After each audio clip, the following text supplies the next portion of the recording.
Republican lawmakers talking health care with President Trump earlier. Congressman Fred Upton says he's a yes vote now. Roll tape. I told him I could not support the bill as it was then moving through the Rules Committee without added protections for those with pre-existing illnesses. Based on our discussions and the agreement on this amendment, can now be in a place where I can support the bill with such amendment.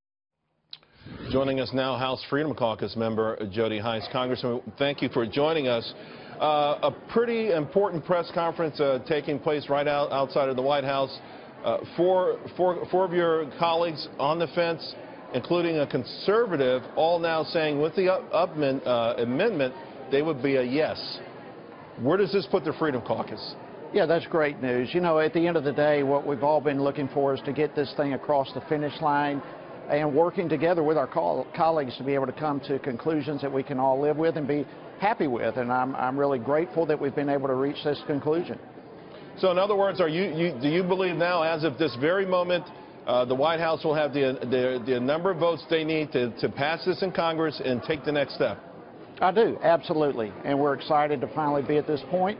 It'll be not only a great victory for the president, but for America. It's about time that we replace the disastrous consequences of Obamacare and move forward with affordable health care and health coverage for everyone. What part of the Upton Amendment, then, do you think is palatable to your fellow Freedom Caucus members and will get some of them to change their minds? Well, I don't think the Freedom Caucus is going to change their mind. I mean, we're already a yes on this. And the Upton Amendment is not going to change that. It just brings some others in our conference who had a no, who are at that point on board with us. So, you know, 90+% of the Freedom Caucus was already a yes, and this amendment is not going to change that. So this amendment won't necessarily change the idea of states being able to opt out and send back pre-existing conditions back to the federal government? Well, that's correct. This, as I understand, this does not change the policy of taking this back to the states and giving the states the right to opt out of the Obamacare mandates. This amendment, as I understand it, at this point just simply provides additional funding for those with pre-existing conditions to give more stabilization in that regard.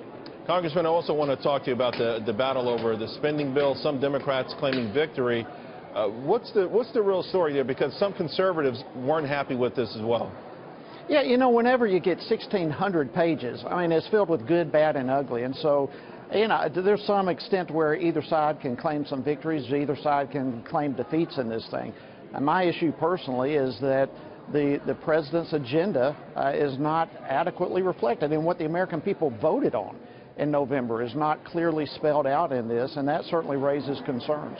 But the White House took great pains yesterday to say that this is a major bipartisan win and that there were certain elements of it, including $1.5 billion for border security, some of which will actually result in wall being placed where fence is now.